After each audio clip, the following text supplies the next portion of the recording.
Dobrý deň, vítajte u dnešného podcastu Reality na rovinu. Dnešným hostom je pán inžinier Čambal. Aby som to správne vysvetlil, kto dneska vlastne prišiel, dovolím si to prečítať. Pán Čambal je expert na kontroly nehnuteľností, revíznych techník elektriny, plynu, tlaku a zdvíhacích zariadení, bezpečnostný technik, autorizovaný technik vykurovania a chladenia a predovšetkým technický dozor investora na stavbe. Tak dúfam, že som na nič nezabudol, pán Čambal. Vítajte. Dobrý deň, ďakujem pekne za pozvanie. V prvej časti nášho podcastu si rozobereme, čo vlastne sú kontroly nehnuteľností. Viete nám to trošičku priblížiť? Kontrola nehnuteľnosti je svojím spôsobom audit tej danej nehnuteľnosti alebo tej danej reality.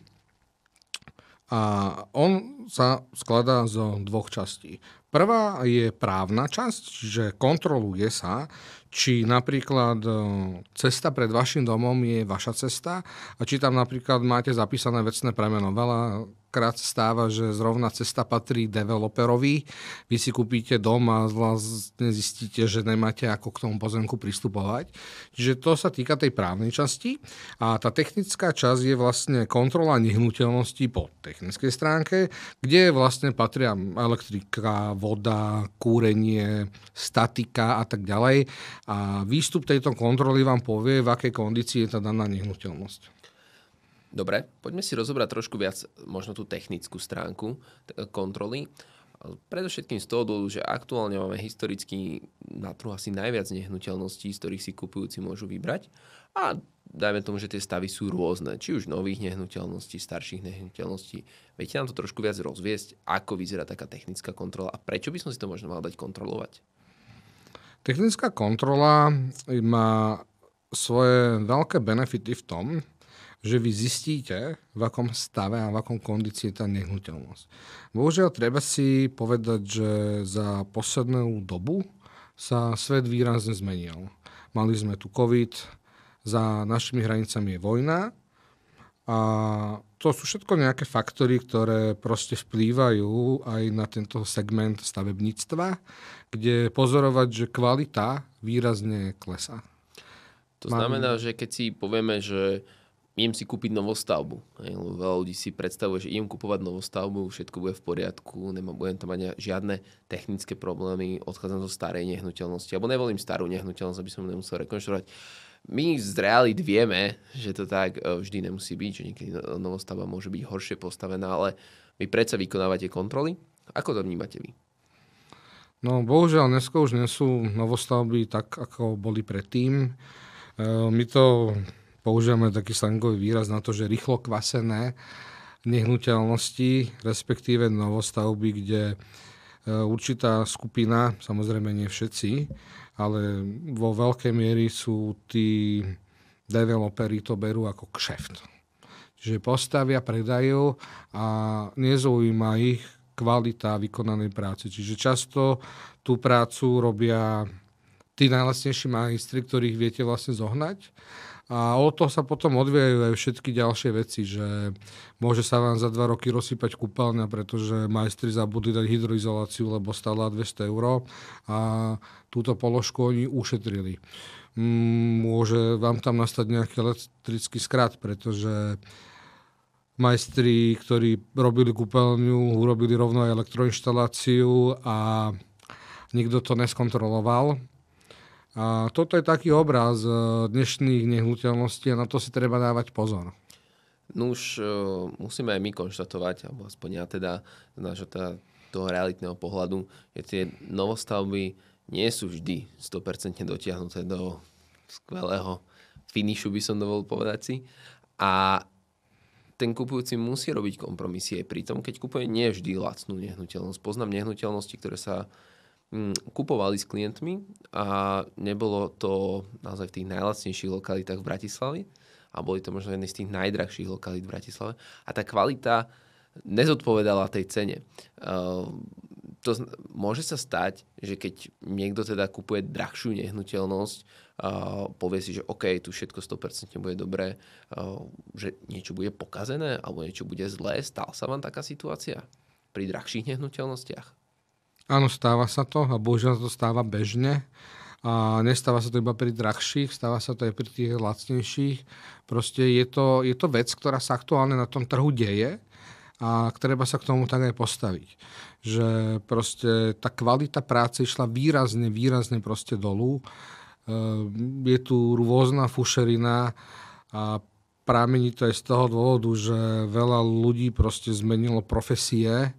A aby som to povedal tak nejak politicky korektne, predtým pôsobili tí ľudia napríklad v gastrosektore a zrazu nám tu montujú fotovoltaiku, lebo je to veľký boom. Okay. Keď skončia montovať fotovoltiku, pretože je zima, tak sa z nich stanú elektrikári, ktorí vám to tu nejak urobia a potom nejaký revízny technik vydá správu od stola a tvárime sa, že všetko v poriadku. Dobre, načali sme nejakú fušerinu, načali sme nejaké kontroly alebo teda nejaké výsledky tých prác. Ako môžeme vlastne reálne kontrolovať tú nehnuteľnosť alebo výsledky tej práce? Či už tej elektroinštalácie, vodoinštalácie, hydroizolácie alebo iných foriem prác.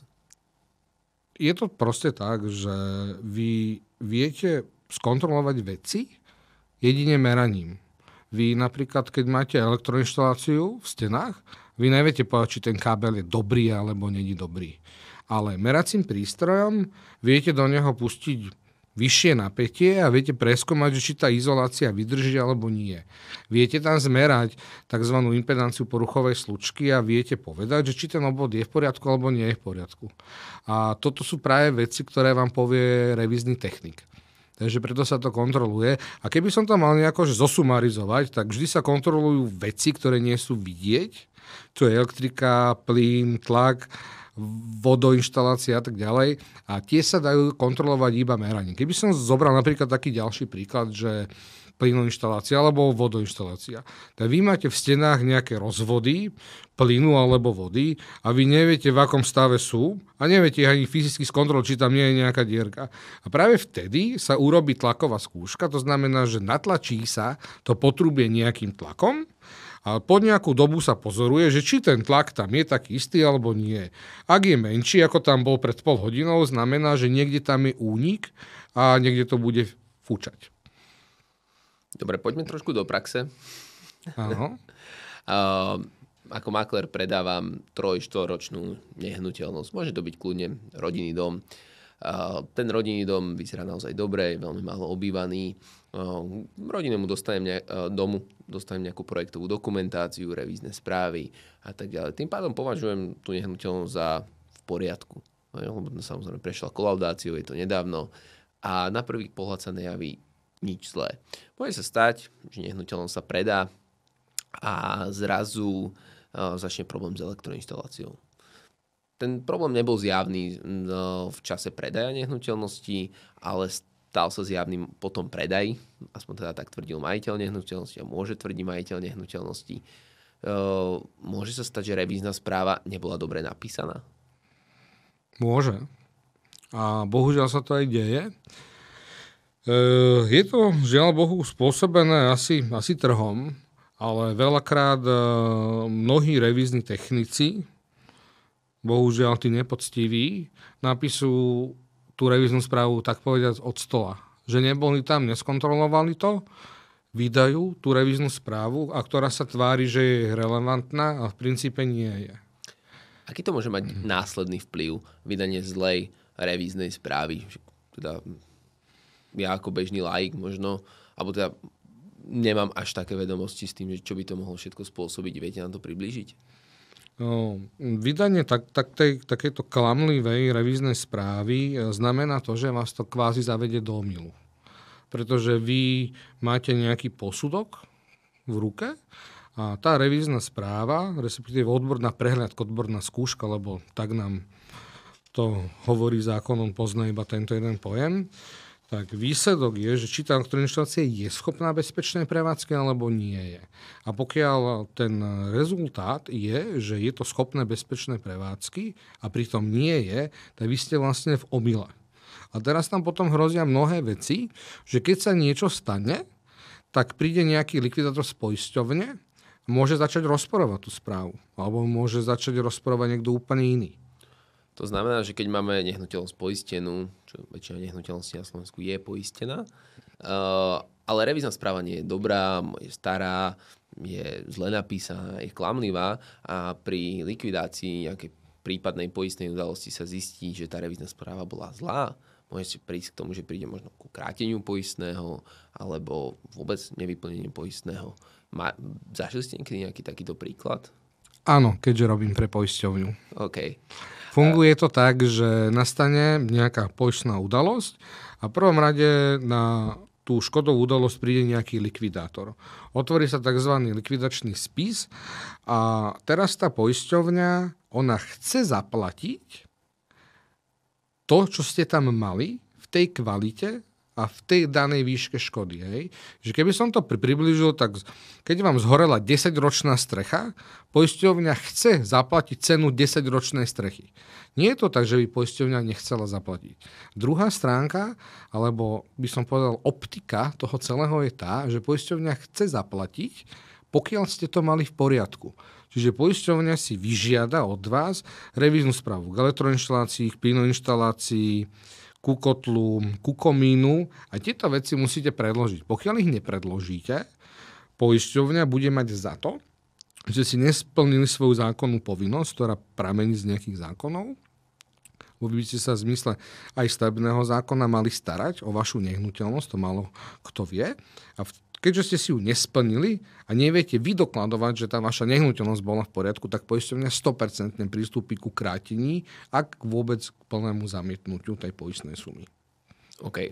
Tomuto sa dá samozrejme predísť, aby sa takáto situácia nastala. Keď idete kupovať nehnuteľnosť, je možné si teda spraviť kontrolu nehnuteľnosti.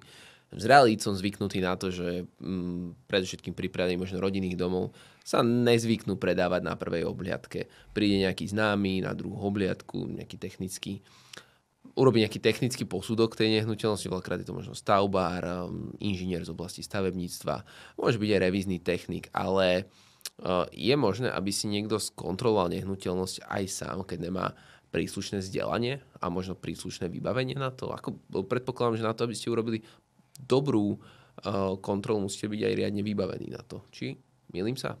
Nie, nemýlite sa. Správne kontroly sa dajú vykonať iba meraním. A bez toho, aby ste mali príslušné vybavenie, aj táto kontrola bude mať takú istú hodnotu. Vy neviete posúdiť, či kábel v stene je v poriadku, pokiaľ ho nezmeriate. Neviete posúdiť, či vodoinštalácia je v poriadku, pokiaľ neurobíte tlakovú skúšku, to isté pri plyne. Vy neviete si pozrieť, či okná sú dobré, pokiaľ nemáte termokameru. Neviete posúdiť, či tam vznikne plesen, pokiaľ nebudete mať sadu prístrojov, ktoré vypočítajú, či tá plesen tam môže vzniknúť alebo nevzniknúť. Odborným okom to nejde, to znamená, že musíte mať vybavenie. A nie som si istý, či bežní ľudia alebo bežní teda stavebníci, ktorí teda chodia na tieto kontroly, majú vybavenie. To vybavenie je zhruba od 20 000 vyššie, teda pri 20 000 som to prestal počítať, ale myslím si, že bez toho vybavenia je tá výpovedná hodnota prakticky nulová. Dovolím si súhlasiť s vami v tomto, lebo naozaj z praxe tých realitných obchodov sa mi potvrdilo, že to odborné očko nejakého známeho, ktorý je síce stavebník a môže byť výborný stavebník, nedokáže nahradiť odborný posudok revízneho technika, čo teda sme si už vyskúšali v praxi. Trošku sa vrátim možno k tým plesniam a vlhkosti. Veľmi často debatovaná téma pri predovšetkým starších nehnuteľnostiach je vlhkosť obvodového múriva. Samozrejme, dneska sú už nejaké technológie, čo na nejaké možné odstránenie, ale čo si vymyslíte o vlhkosti vo obvodovom múrive? Ako to možno riešiť, zistiť? Stačí priložiť ruku, alebo ako to urobíme? Tak priložením ruky to asi nezistíte a myslím si, že to je práve tá výpovedná hodnota nulová. OK. Takto. Pokiaľ je nejaká vlhkosť obvodom múrive, vždy treba poznať príčinu, respektíve treba ju zistiť. Tá príčina môže byť zlá hydroizolácia, tá príčina môže byť aj zlá strecha. Tých príčin je tam veľa a treba na ňu prísť. Pokiaľ máte príčinu, tak viete už potom nastaviť nejaké ochranné opatrenie, ako tú príčinu odstrániť. A toto sa dá zistiť iba meraním. Čiže keď to idete posudzovať, mali by ste byť dosť technicky odborne zdatní na to, že to viete zmerať a následne viete určiť, čo to istenie je, v akom je to stave, alebo môžete si aj povedať, že neviete to, že musíte si urobiť sondu. Lebo niekedy tou nedeštruktívnou metódou to nejde zistiť. Na druhú stranu, ale už viete upozorniť minimálne, že s týmto múrom je problém, že je reálne vlhký, lebo ste to namerali. Vy viete povedať, v ktorých miestach je okolko. Čiže aspoň, keď vy vykonáte tú sondu, už budete vedieť, ako to máte opraviť a tak či takto toho budúceho majiteľa bude čakať. Bavíme sa tu teda o možnosti zistenia tých problémov. Dobre, predpokladám, že zistiť tie problémy vieme, ale mnoho ľudí teraz nevie, čo s nimi ďalej. Vy ako teda nejaký revíznych techník alebo človek, ktorý má skúsenosti aj s rekonštrukciami, viete poskytnúť možno nejakú cenovú ponuku, odhad ceny alebo niečo, za koľko peňazí sa dá ten stav opraviť? Áno, samozrejme. V našom odbornom vyjadrení je vždy nejaký rozsah tej kontroly, ktorý môže byť buď základný alebo hĺbkový. Ak sa budeme teraz baviť o hĺbkovom, čiže ideme skontrolovať všetko poriadne tip-top, tak a dáme si do konkrétnosti, že je to táto stena, tak určite tam bude fotka, budú tam fotky nejakých meraní a pokiaľ si nebudeme istí, tak bude tam známka k tomu, že ešte by sme potrebovali urobiť si 2 sondy do fasády, aby sme to vedeli posúdiť, alebo pokiaľ budeme vedieť, že áno, problém je vo hydroizolácii, tak budeme vedieť, že OK, že dá sa to opraviť napríklad podrezaním alebo chemickou injektážou, podľa toho, v akom je to rozsahu, či to podrezanie možné je alebo nie je. A pokiaľ je, tak podrezanie stojí zhruba toľko to, podľa toho zase, ako si vyberete dodávateľa a budete vedieť, že investícia do opravy tohto bude, neviem, príklad 5 000 eur. OK. To znamená, že keď som naozaj úplný laik, idem si kupovať nehnuteľnosť, nemám žiadne skúsenosti s technickými vecami, právnymi vecami a tak ďalej. A najmem si napríklad vás, hej. Viete teda prísť na tú nehnuteľnosť, skontrolovať ju za mňa a navrhnúť nejaký potom prípadný ďalší postup v prípade, ak sa tam nájdú nejaké nedostatky? Áno, samozrejme vieme.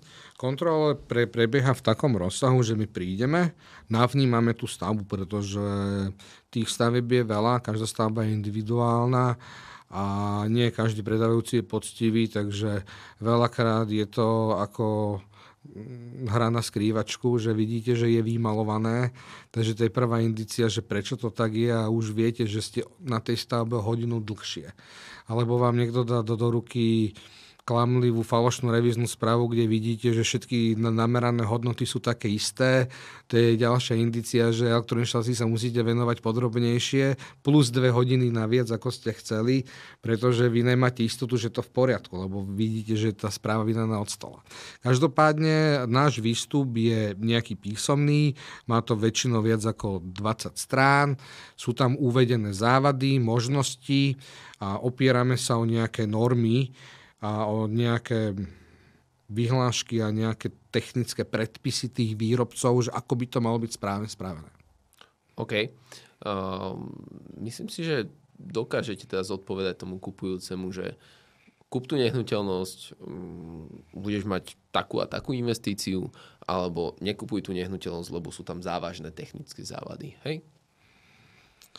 Viete čo, mne tak v pamäti mi utkveli 2 také prípady, ktoré teda vždy vyťahujem, keď príde na túto tému.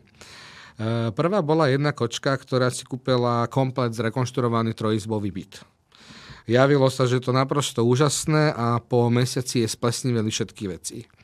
Tak nás zavolala na inšpekciu a my sme vlastne zistili, že síce tam rekonštrukcia bola, ale urobili si ju silno svojpomocne a keďže to bol stropný byt, tak miesto toho, aby poprosili toho tú správcovskú spoločnosť, ktorá sa stará o ten panelek, aby opravili tú strechu, tak všetko obložili zo sadrokartónu a samozrejme, že to zvlhlo, splesnivelo a tak ďalej. A to bolo iba taká tá čerešnička na tej torte, hej, že boli tam mnoho závažné defekty. Tam to vyzeralo tak, že elektroinštaláciu urobil niekto, kto ju evidentne robil prvýkrát v živote. Pod umývadlom bola zásuvka, nad ňou bol prívod vody do umývačky a naozaj veľmi, veľmi zvláštne veci tam boli. A práve toto je to, kedy vám tá kontrola to odhalí.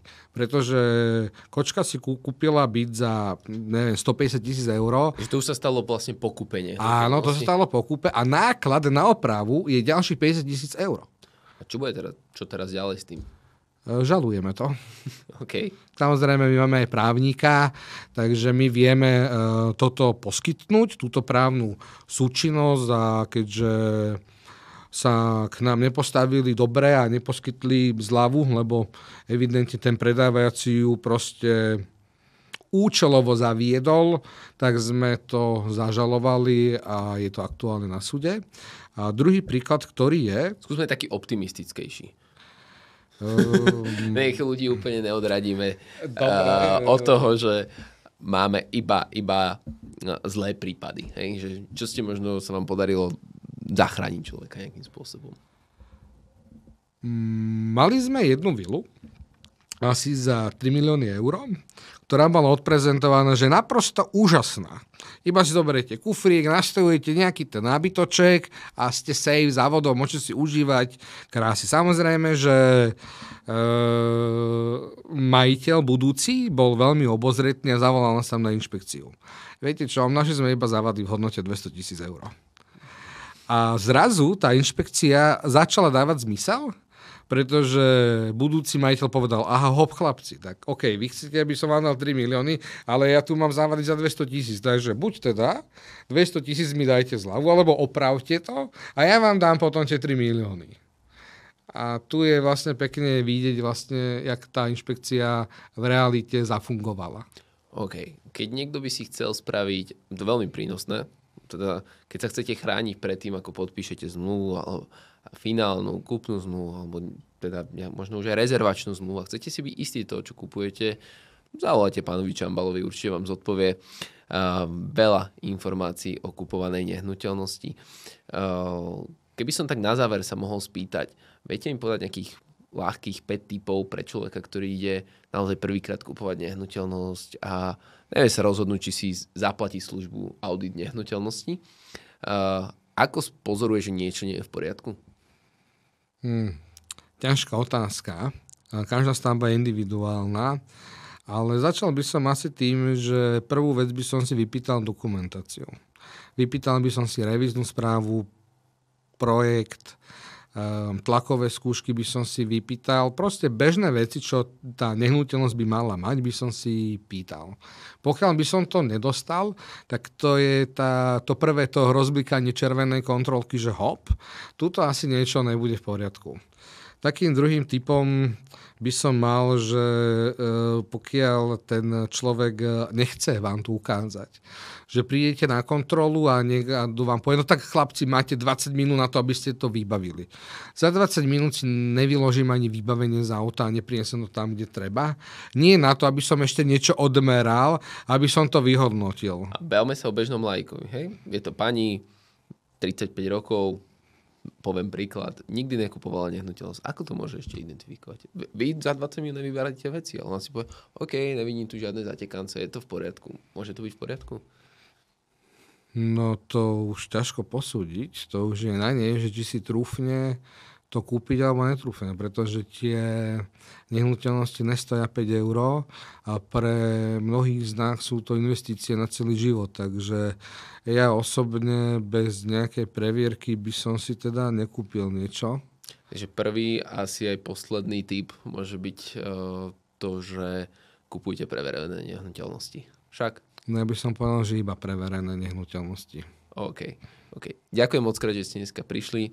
Toto bol náš prvý diel s pánom Čambalom. Verím, že ešte k nám príde a porozprávame sa o ďalších zaujímavostiach. Ďakujem. OK, ďakujem pekne zatiaľ. Dovidenia. Čaute.